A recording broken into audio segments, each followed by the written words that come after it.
Not good enough. If it doesn't end with confetti falling on our head, I don't feel like it's good enough. And I know that we're not going to win the Super Bowl every year. I think I know that from a broad perspective, but I believe we can. And I go into every offseason thinking we're going to do whatever it takes to win a Super Bowl. And when we fall short, I look at myself. I look at the things that I could have done different, and I look to improve. And that's where I'm at right now. Howie Roseman sums it up. The 2025 Eagles season, not good enough. This is Bird's Huddle, presented by Toyota, official automotive partner of the NFL. Barrett Brooks, Jason Avant, Michael Barkann, the GM, and head coach Nick Sirianni holding their year-end availability today. 2 Lombardi trophies sat with them last year. Your thoughts, Barrett, start with you regarding a fairly blunt assessment by Howie Roseman on this year's team. He told the truth. I mean, just getting to the playoffs just wasn't enough. To lose in the first round is obviously, it's not what they wanted to do. So for them to say that anything other than that would be, it would be a lie. So he just told the truth. They should have been on a Super Bowl run because their team, on paper, and as much money they paid, should have been deeper into the playoffs. Jace, what do you think? Yeah, they definitely underperformed, and he has to say that, and he did say that. The Eagles still should be in the playoffs right now, possibly winning the Super Bowl. The field is so wide open on the NFC and the AFC side, and no one has more talent than the Eagles, and it just happened to be in between their ears. That's my biggest problem.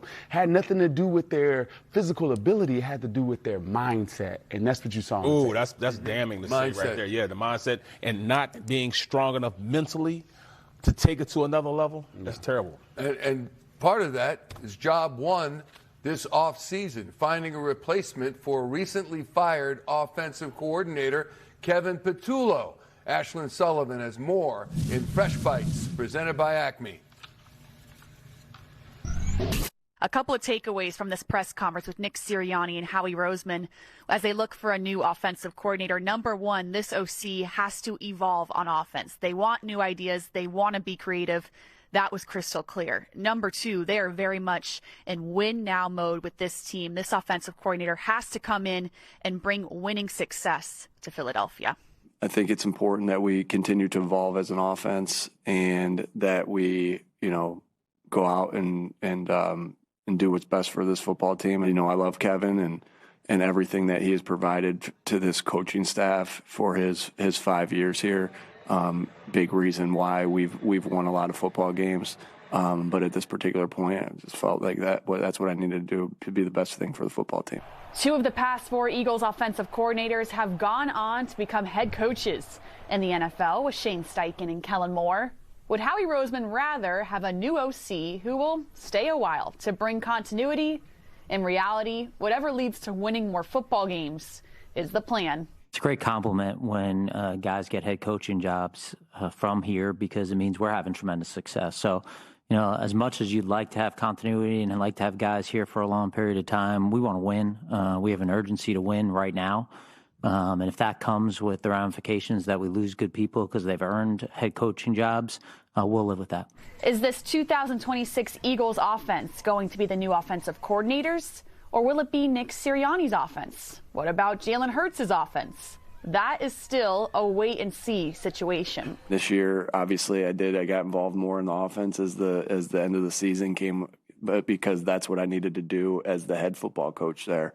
And so, again, many different ways to do it. Nick Sirianni also saying the team is unsure if the new offensive coordinator will bring in his own staff or if the offensive coaches from last season will remain in place. All of it depending on the candidate that gets the job. Reporting from the NovaCare Complex, Ashlyn Sullivan, NBC Sports, Philadelphia. Thank you, Ashlyn. To hear the entire media availability, head to NBCSportsPhiladelphia.com. Our 3-point stance now, presented by Toyota. Stance number one, the new guy needs complete control of the offense, and we're talking his offense in the manner of Vic Fangio running the defense. Yes, Barrett? I think, you want new innovation. You want a new, fresh look on what this offense to bring. You need that accountability. You notice I didn't say play such. I said accountability. If something's going wrong, you know who you need to go to say, hey, it's not going right. So I think that's the biggest thing. But you just need maybe some, new play calling, just some new route combinations, new blocking schemes, just a whole new outlook on how this offense can look going into the future. To what degree do you want Nick Sirianni hands off when the new coordinator comes in? You always want Nick Sirianni to have some type of hand on because not defensively. But no, you need some type of head coach that has some knowledge of it, because when the offense coordinator does well, you want to see what he did and how he did it in order to grow in the future. So he has to be a part of it. But I will say this is that no matter how much control we think this new offensive coordinator will have, he will not have as much control as you think. You know why? Because they're married to a quarterback that makes $51 million and has a no-trade clause. So what that means is that he's going to get his way eventually. Just like that kid that you try to discipline, but mom goes and sneaks and gives him some cookies. That's what happens in this situation, is that you can try your best to discipline, you can try your best to try to, form him and make him the quarterback that you want. But at the end of the day, they paid him already, and he has no trade clause. So that offensive coordinator is going to have to submit to what Jalen Hurts can do. All right. So is that going to be the case then? You think that they're going to say, all right, it's not you. Jalen Hurts is going to pick the offensive coordinator. No, I'm not saying that. What I'm saying is that Jalen Hurts will always be a key factor in this, and the offensive coordinator will not be able to do what he wants to do. It has to go through Jalen Hurts. He has to be able to run the offense. No matter how much you know as an offensive coordinator, you have to be able to give it to the players, because the players are running the game. Hurry up, get to this next stance. Hurry up. Number 2, stance. The new coordinator's got to bring more out of Jalen Hurts, maybe help him get out of his own way. Remember 2022 when he finished second in the MVP balloting? That level of play, yes? Well, I'll say yes, but I'm going to say this. You're going to have to force Jalen Hurts to be uncomfortable with being uncomfortable. That means he's going to have to throw in the middle of the field. That means he has to go in the center. And we just talked about it. We were just discussing it. Can he go about doing that, and be happy with that? If that's the case, if he's going to get mad and say, I don't want to run this, then, hey, it goes without saying that we're going to have the same type of situation we had this year and the same thing we had back, 2 years ago. So I want somebody to come in to make him comfortable with being uncomfortable. But will it happen? Will somebody have enough to do that? All right, when it comes to this new offensive coordinator, I just think that you have to bring out Jalen Hurts' playmaking ability again. That's what we saw in this 49ers game. We saw Jalen Hurts scramble out of pocket, throw it out of bounds.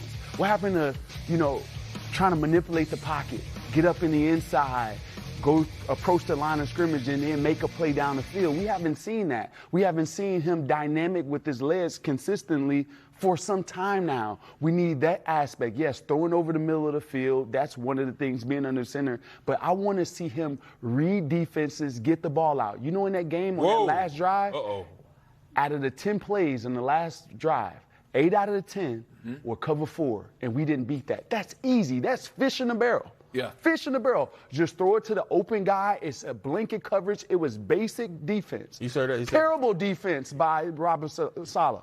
Terrible defense, and we didn't capitalize on it. You heard what he said, though. He said stick in the pocket and read the defense. Yeah. Yeah.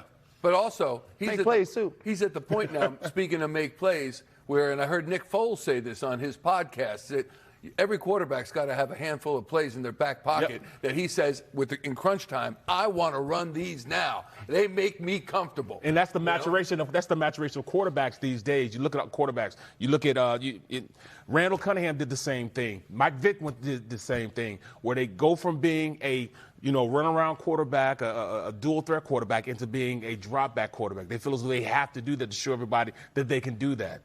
I don't think it's this point in his career that he needs to do that, but he might be thinking that. Well, I agree with you when you said Nick Foles knew exactly the plays, right? So he mentioned Q8. That was my favorite play. It was like a sprint right option. Won many games on that particular play. Also, double dig lock. I know these plays like the back of my hand. And when you are in control of the offense and the offensive coordinator trusts you, you have the autonomy on that last play. Instead of running all go, you can go out there and signal to the outside guys, hey, you know what? We're going going to put stops on us based on what the defense is doing. And that's what we want from Jalen Hurts, to the point where it's his offense and he's a master of it, and no one knows it better than him. Who called Philly special? Wasn't Doug Peterson. I'll say that. There are a host of experienced play callers potentially available to the Eagles as seen on this list. Reportedly, Mike McDaniel and Brian Daboll are atop the Eagles' wish list. Some are interviewing for head coaching jobs such as McDaniel and Kevin Stefanski. Todd Monken may follow John Harbaugh to the Giants. But stance number 3, Barrett Brooks. The Eagles' next offensive coordinator should be, take a stand, Brian Daboll. I want Brian Daboll here. He has a relationship with him. He was with him when he was in college. He's with him here. I truly believe that, and even Smitty was with him. Slim Reaper, he was with him also while he was there. But he's called him during the offseason. They got a relationship that he said, all right, how can you help with here? There's already working relationship. I think he'd be comfortable with him. And plus, I like the fact that he's also worked with quarterbacks such as Jones, who are dual threat quarterbacks. Say what you want to say. He got a lot out of Saquon Barkley also. He had 1 year he had with him. He had over 16 yards total offense. I believe he could be that key in getting his offense opened up a little bit. He had a relationship with Brian Johnson as well. Jalen Hurts didn't work out too well. Didn't work out Johnson is the OC. You know what I mean? Yeah, What's your pick?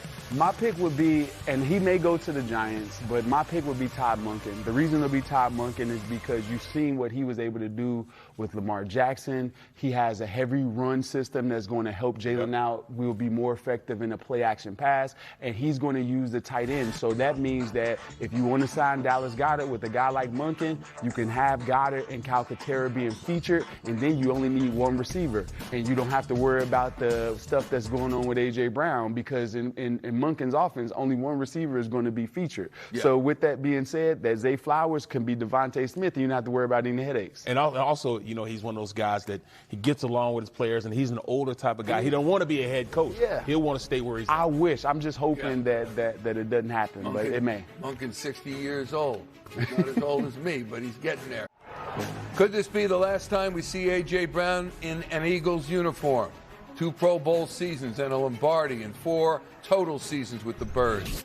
Brown left the field Sunday after a performance marred by drops and a sideline spat with his coach. So look at these numbers that matter for the Eagles. Brown will count $23.4 million against the cap this season if he plays for the Birds. If they were to trade him before June 1st, it could cost $43.5 million against the cap.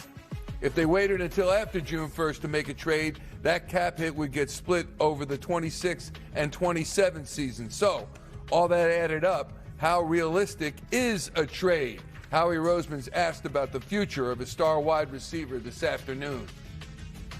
If it makes sense, are you open to trading him, or is that just non-starter? Yeah, we talked about this, I think, at the trade deadline last time I talked. It is hard to find great players in the NFL, and AJ is a great player. I think from my perspective, that's what we're going out and looking for when we go out here in free agency in the draft, is trying to find great players who love football, and he's that guy. So I think that would be my answer.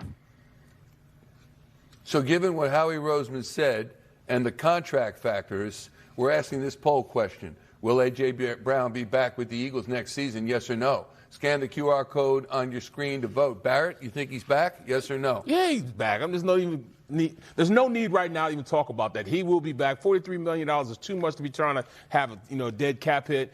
Even if they trade him, that dead cap hit will be here. It's not like they can get rid of it. That's money he's already been paid for. So, no, he will be here. He will wear the Kelly green. He'll be here. But if you trade him after June 1st, you spread that cap hit over 2 seasons. Would that matter? Well, I don't know. I think Howie's a guy that's strategic when it comes to these decisions. I think Howie is going to make the best decision for the team. And my gut feeling is that he's going to be on the team. And if he is on the team, he has to approach the game differently.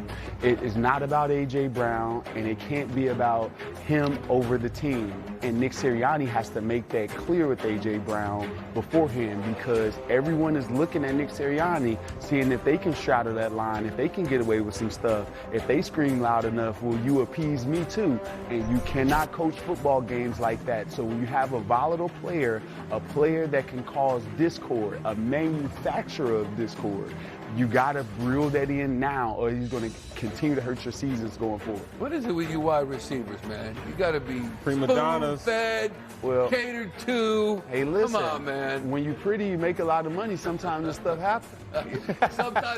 sometimes it does. But can his career be salvaged? Do you think? A.J. Brown's a baller. This is Super Bowl champion. This dude can play the game of football. Something that he's doing mentally is affecting him. Because if you can't just get rid of the season, you're in the playoffs now.